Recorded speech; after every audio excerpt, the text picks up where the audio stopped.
Amen. Amen. Amen. Let's go to John chapter 8, verses 10 through 11. We're going to talk about a long-term relationship. A long-term relationship. When Jesus had lifted up himself and saw no one but the woman, he said unto her, Woman, where are those thine accusers? Hath no man condemned thee? She said, No man, Lord. And Jesus said unto her, Neither do I condemn thee. Go and sin no more. Go and sin no more. I want to take a look at a few things in this story. This is a story that we could feast on. You expect me to say milk it for all it's worth. No, this is not milk. This is meat. This chapter is loaded with what those of you who are seeking the Lord and desiring to draw nearer to Him, this is the stuff you need. You don't need to drink, you need to eat. Listen to what's happened. Just prior to this, you have a scenario.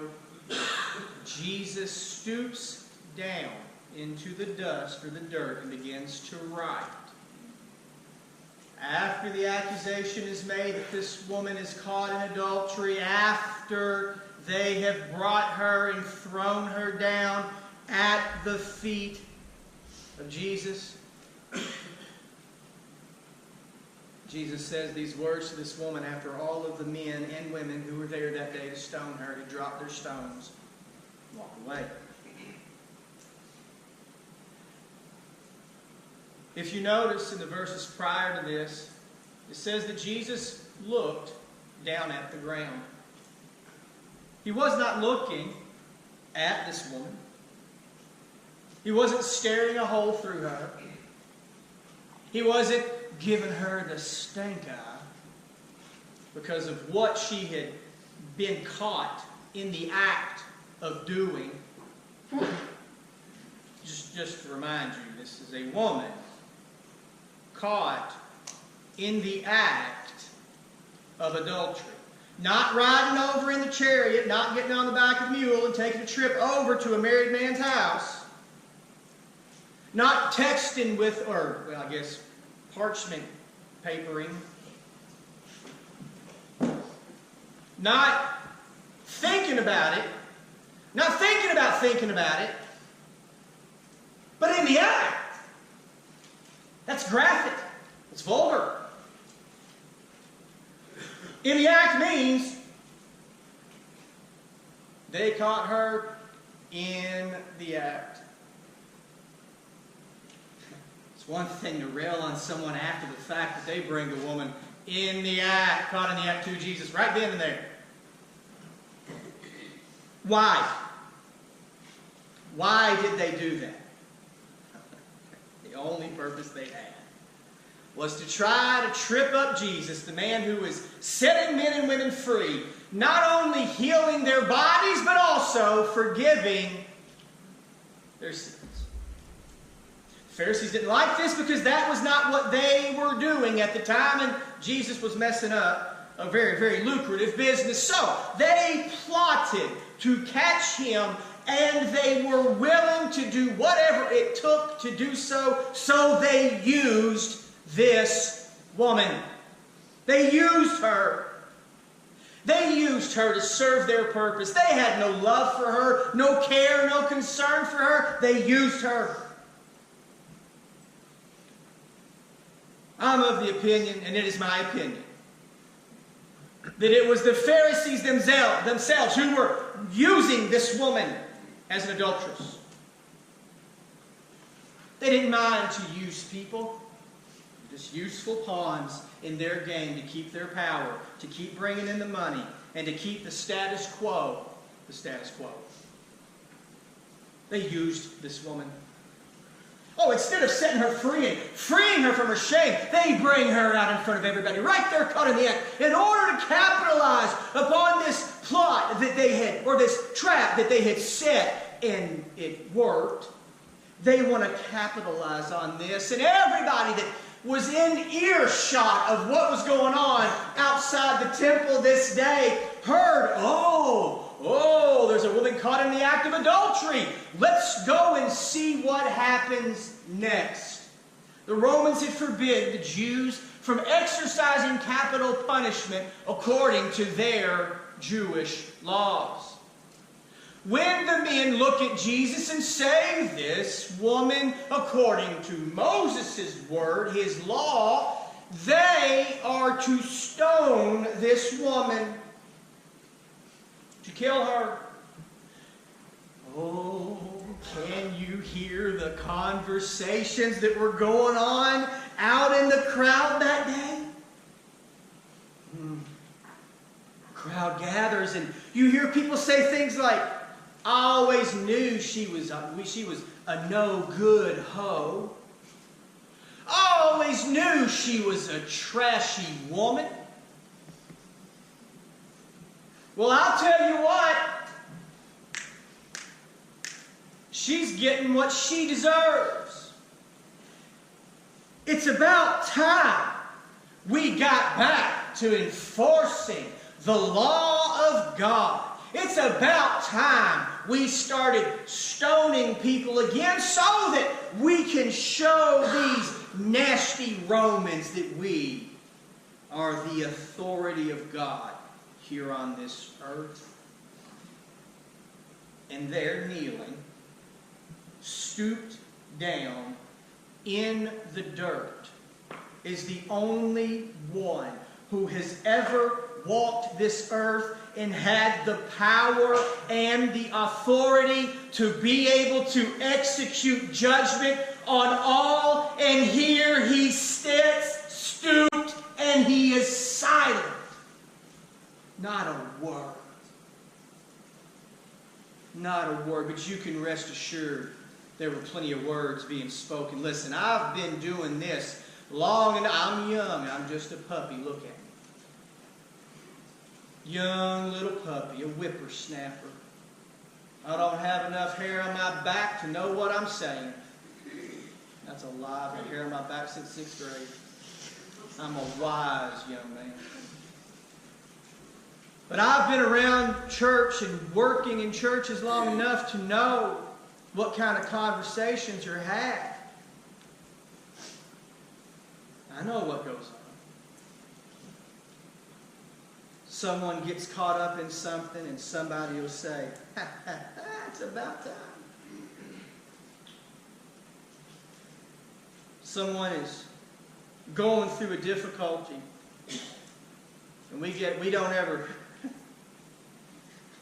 we can't use a computer to save our lives. But when somebody's caught up in a problem, a mess, or some sort of trouble, we suddenly become experts in Excel and QuickBooks and everything else, and we're going through and doing Pythagorean theorems to be able to figure out what the root cause of all this problem was. We suddenly become extremely intelligent, wise, and smart, and industrious. But when it comes to offering up grace and mercy, we are mute.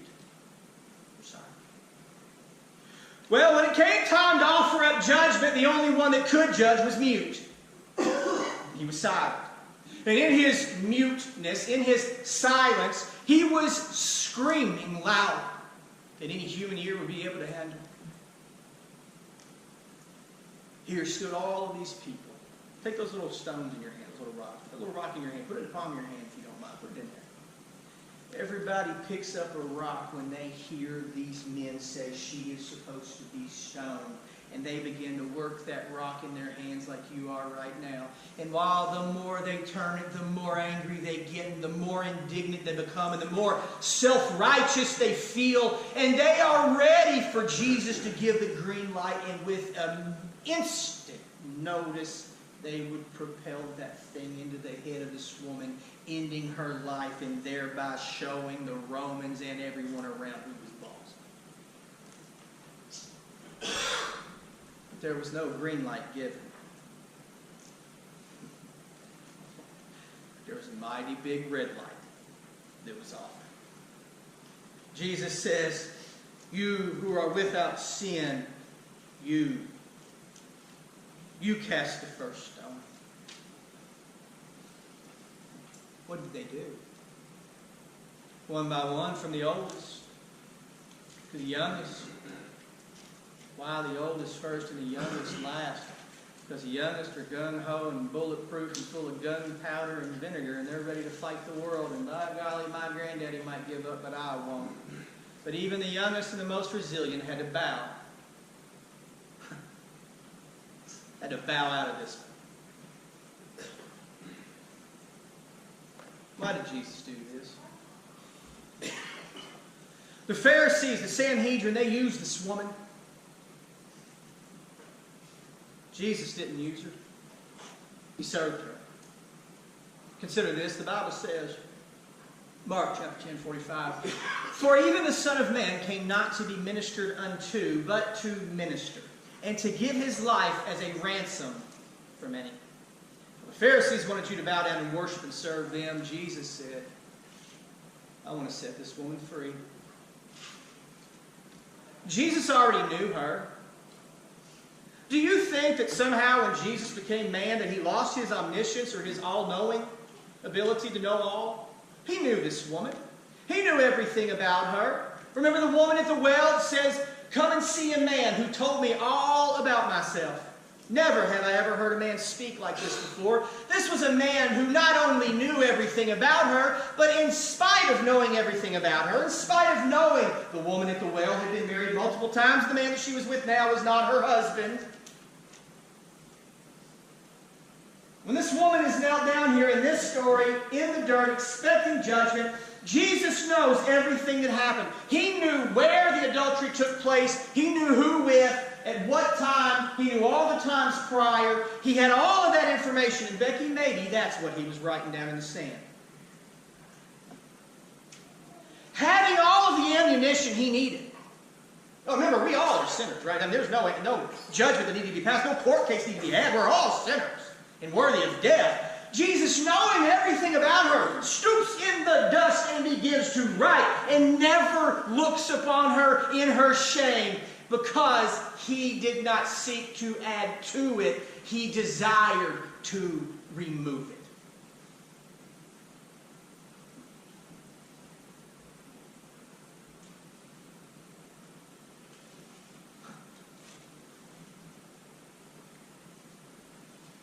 Jesus also knew about all of those in the Sanhedrin.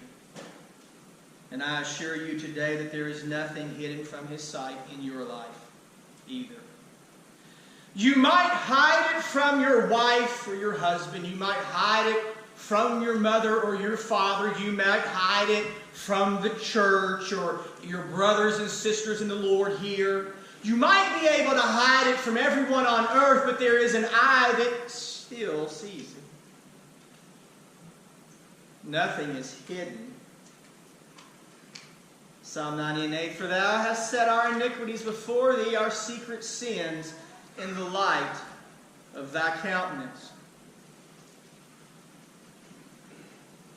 You're not getting away with it.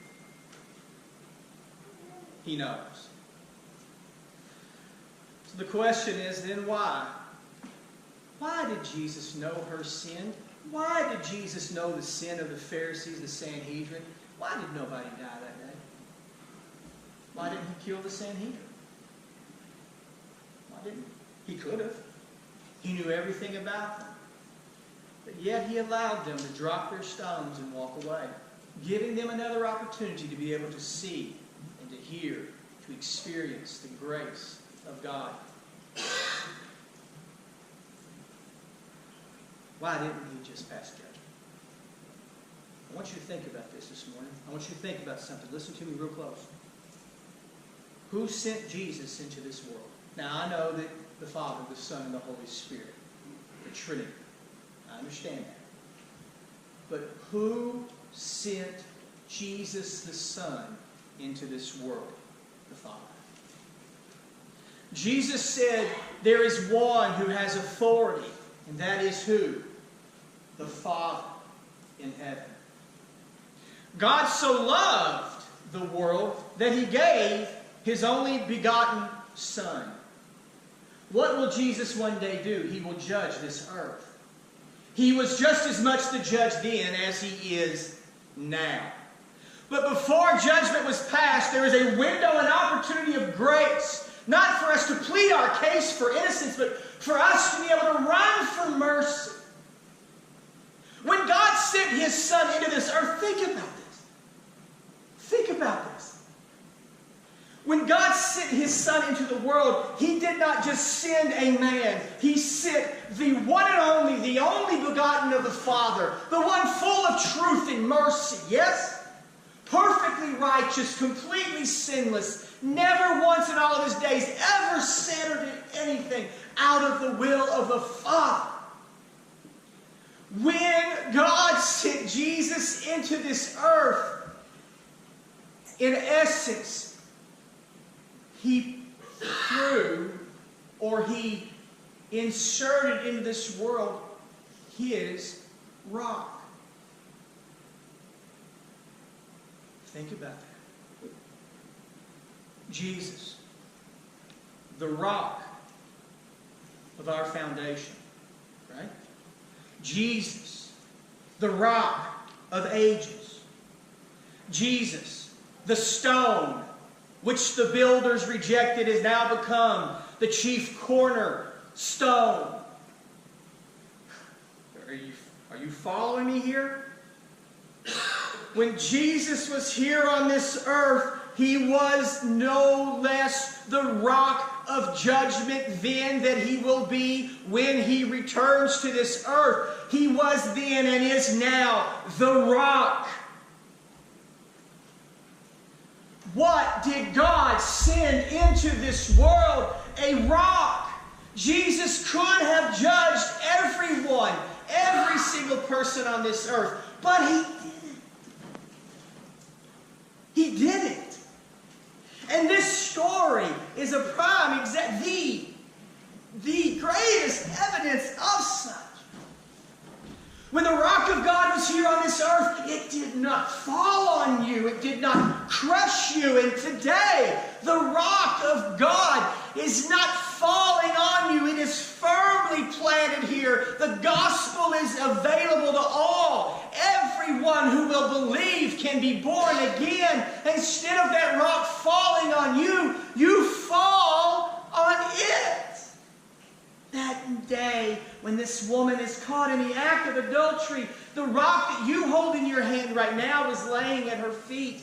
All around her she saw the stones that were dropped by these men and women who understood that judgment was not what God was desiring or was desirous of, that He had come to exhibit mercy and grace, something that they knew nothing about because those in power in that day would not share it with them. And I will not go down in history as another one of those in the long line of Pharisaical heretics who tells you that you have to be good, stay good, and don't ever get bad, because if you do, you'll lose your salvation. God will turn away from you, and you will not be worthy of His grace. I, here as the pastor of this church, am not worthy of His grace. I don't deserve it. I deserve every one of you to stand up and take those rocks and throw them at me, because I am as guilty as sin.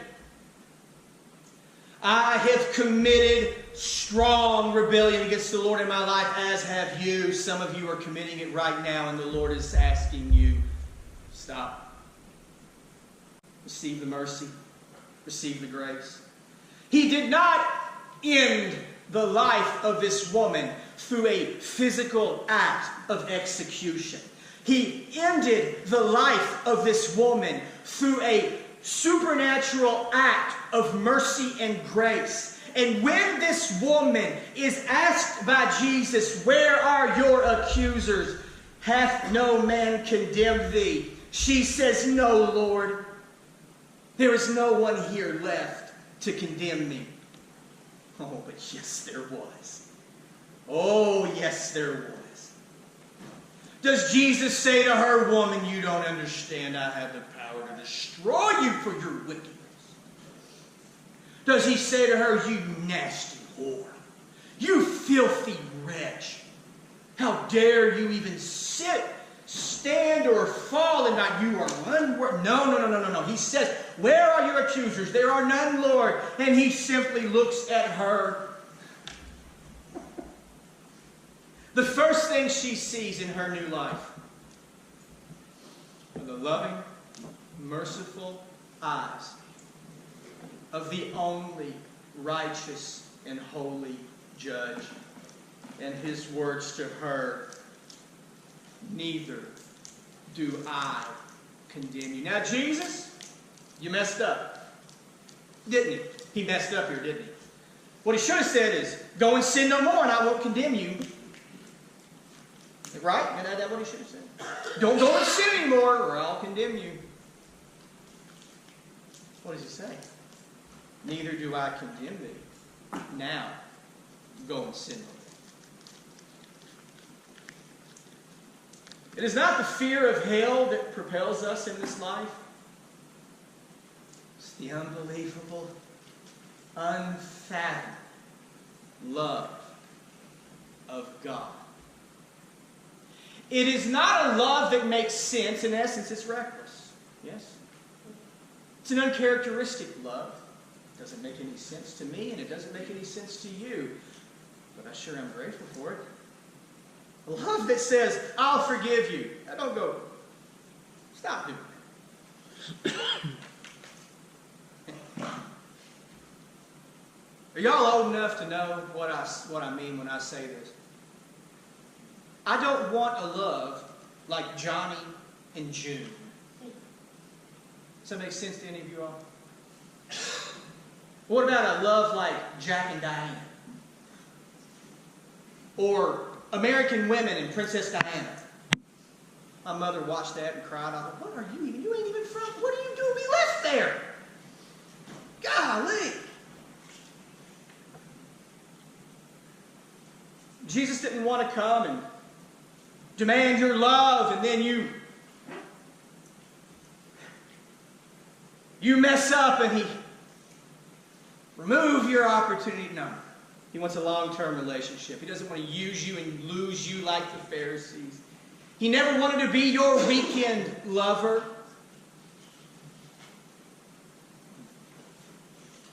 He only wanted to be some kind of friend. A friend that sticks closer than any brother. A love that makes no sense, but a love that will never leave nor forsake you.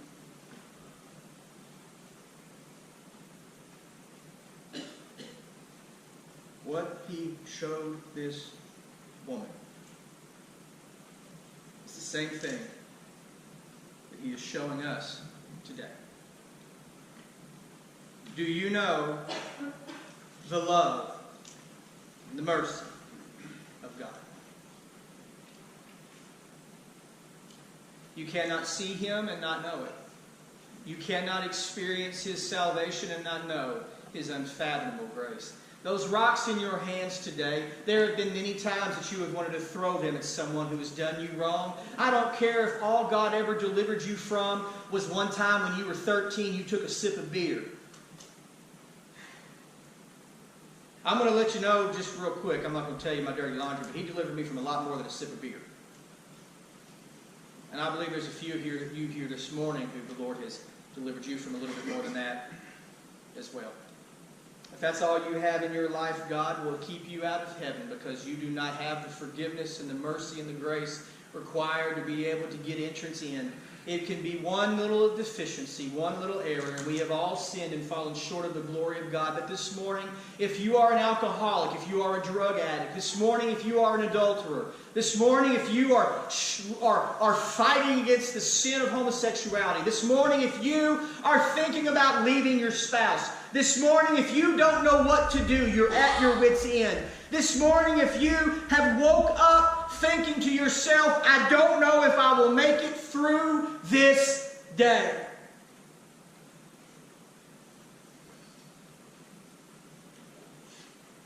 I apologize for those of you who want to hurry up and get out of here. I'll get you out of here quick. Well, when I'm done. But we didn't come here to be a museum. We didn't come here to have a good show. You can go to P.T. Barnum for that. We came here today to work. And I need everybody in here who is a believer to look at that stone in your hand and say, God, you have forgiven me for so much, and I don't deserve it. whoever it may be that I need to forgive, or whoever it may be here this morning that needs the deliverance of God. And make no mistake, you don't see a demon jump out of this woman, but you better rest assured that God delivered her from a whole legion of demons called the Sanhedrin. And this morning He can deliver you too. You can't say that in the Baptist church. Whoops. My bad. I'm just going to say what Jesus said. Do you need God to deliver you from alcohol? Is it drugs? What is it? Adultery? I don't know. You don't have to tell me. Fornication? What is it? What is it that you need God to deliver you from? What are you currently involved in that you need to get out of? I'm not talking about what are you tempted with. All of us are tempted. I'm talking about what are you actively currently doing that God has said not to do. No, He's not trying to make you be perfect. He's trying to set you free like He did this woman. And this morning, I'm not going to let you leave without knowing that no matter how far you've gone, no matter what it is that you've done, no matter how bad your life is, no matter how bad everything seems, greater is He that is in you. You can be born again. And this morning, the very presence of God fill you and begin to change those things in your life that you can't. This morning, He can set you free. I can't set you free. Steve Carter can't set you free. The band can't set you free. The offering plate can't set you free. This building can't set you free, although those fans do feel good. Nothing, nobody is able to do for you what you need. Only the Lord can. And there's no other place you're going to find Him than at the bottom, the end of yourself. And I'm praying that this morning there are some people that are at the end of themselves. You don't know what to do about your children. You don't know what to do about your marriage. You don't know what to do about your finances. You just don't know what to do. If you don't mind, hold those stones up in your hands. If you would, I know this is unorthodox. We ain't going to handle snakes from that. Just hold them up. Every single person holding this up is worthy of death. And every single person here has an opportunity for grace. You can put your hands down this morning if you need to be delivered, if you need to be set free. I want to ask you to come right now. Come. Would you stand with me this morning?